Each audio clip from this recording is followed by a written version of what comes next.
Well, these three cars are the automotive equivalent of bait, designed primarily to lure the young and upwardly mobile into their respective luxury brands and ultimately keep them there. So, which of these three cars, the recently updated Mercedes-Benz A-Class and BMW 1 Series and their most natural rival, the Audi A3 Sportback, offer both an affordable and genuine glimpse into the luxury lifestyle?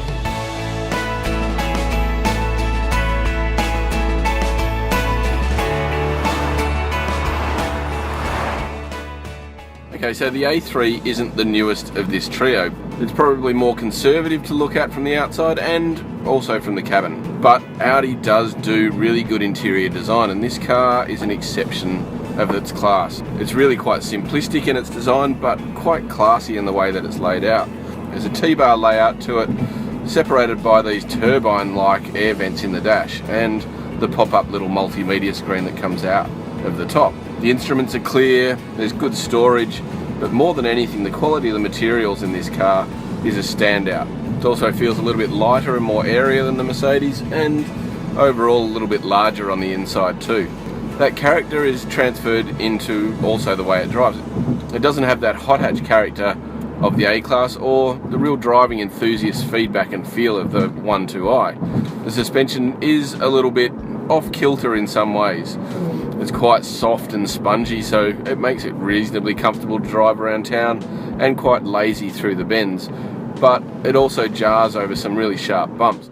The A3 Sportback features the largest and most powerful engine of this trio, a 1.8 litre turbocharged four-cylinder that produces 132 kilowatts between 5100 and 6200 RPM. Hooked up to a 7-speed dual-clutch automatic that drives the front wheels, it is also the most efficient, with a claimed average fuel consumption of 5.6 litres per 100 Ks.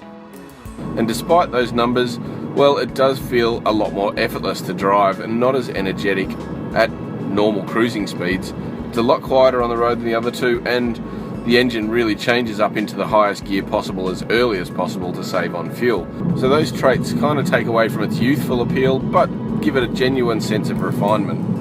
It does have a multi-mode drive select system, but it's not for the suspension, it's actually for the gearbox, the steering and the throttle maps. And it does bring a slightly subtle change of character to the way it drives. You know, if you press this and you go to dynamic mode, the steering does get a bit more weight to it and a little bit more feedback through the front end, but I'd have to say it still feels a little lifeless. The 7-speed DSG is a little bit better than the Mercedes in the way that it operates, I'd have to say.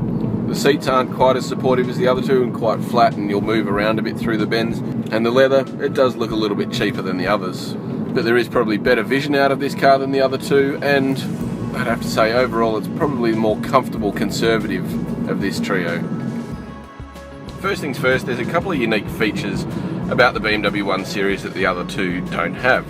Its layout, it's a rear-wheel drive car in a traditional BMW sense, and it has a conventional automatic gearbox, where the others have a more modern 7-speed DSG. It's quite natural in the way it steers through the bends because it obviously separates the drive from the rear wheels to the front wheels, giving the steering a bit more of a natural feedback.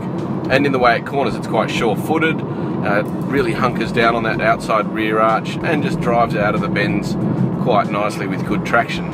I wouldn't say it's a genuine hot hatch in the way that it, lightens up through the bends, but it rides really well, it corners really well. It's actually quite a little fun car to punt along. At the other end of the spectrum, it's nice and refined too. It doesn't have modern adaptive electronic suspension giving it multiple characters, but it is quite well sorted in the way that it rides.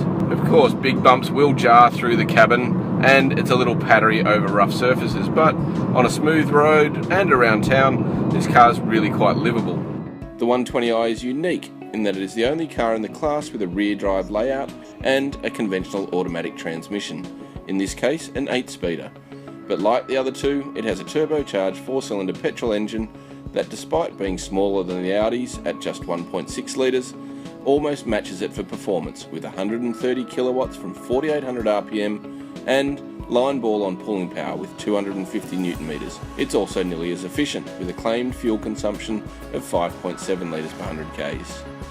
The gearbox is quite invisible in the way that it shifts gears, and it doesn't have any of that hesitation in getting away from a standstill or those snappy or jerky gear shifts on part throttle applications.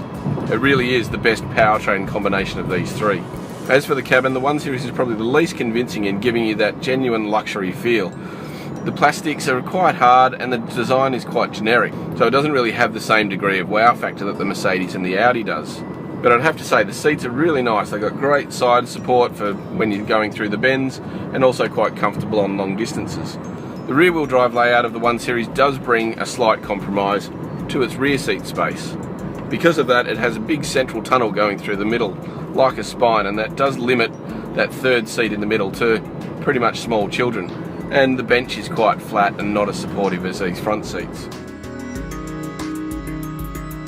This second generation A-Class is a significant departure from its predecessor, which was a quirky little mini people mover more than a hatchback in general.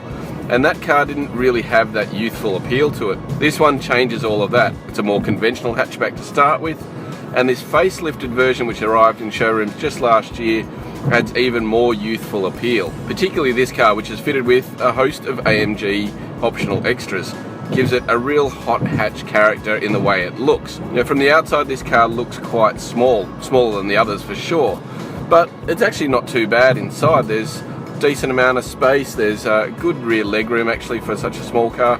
The boot is a little bit compromised, but overall it's got a really classy look and feel to it.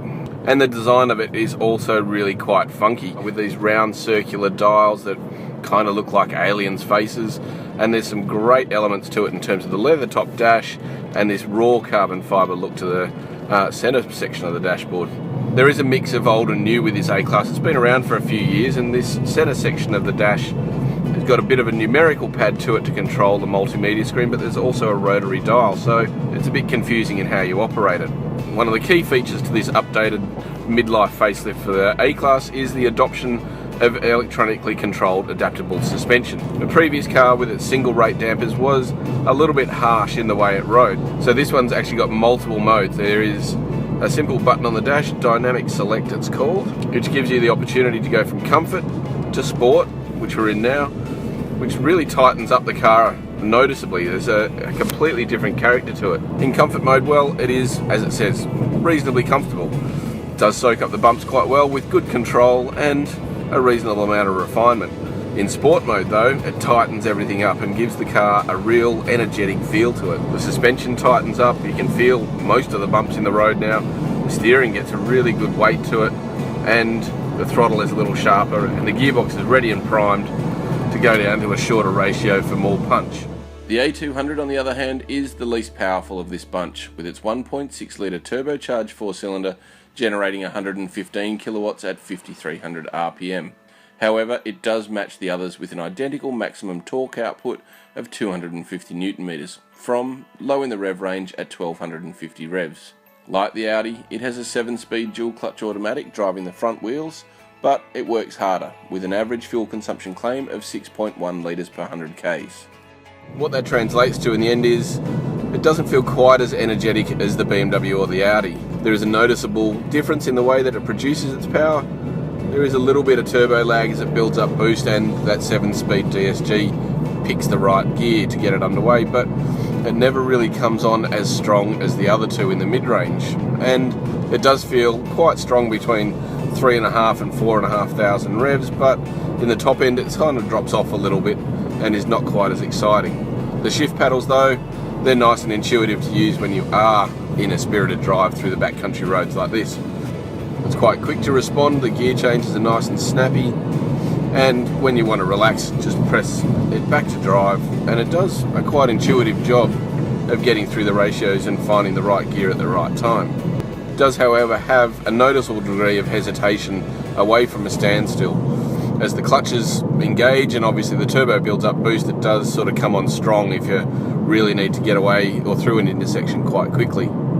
In the end, the A200 looks and feels like a hot hatch and does provide a genuine glimpse into the rest of the Mercedes-Benz range. But if you want the real fizz factor, you'll have to step up to the next model up, the A250, or even higher to the A45 AMG. Splitting these three isn't an easy task. The 1 Series is the most affordable and better equipped in standard trim, but it doesn't quite have the quality of the Benz or the Audi from the inside. The A3 Sportback is a great all-rounder, and certainly the best option for small families thanks to its extra cabin space. or for those that prioritise comfort over character. That leaves the A200, particularly here with its AMG extras.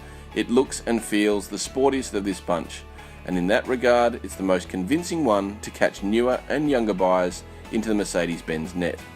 Well, each of these cars does exactly what it should, providing you with a reasonably affordable but genuine lure into the luxury lifestyle. However, be warned, they all come with a fairly hefty list of optional extras, so to get the best out of them is going to cost you more than the sticker price itself. For me, the one that does genuinely give you a glimpse into how the other half live is the Mercedes-Benz A-Class.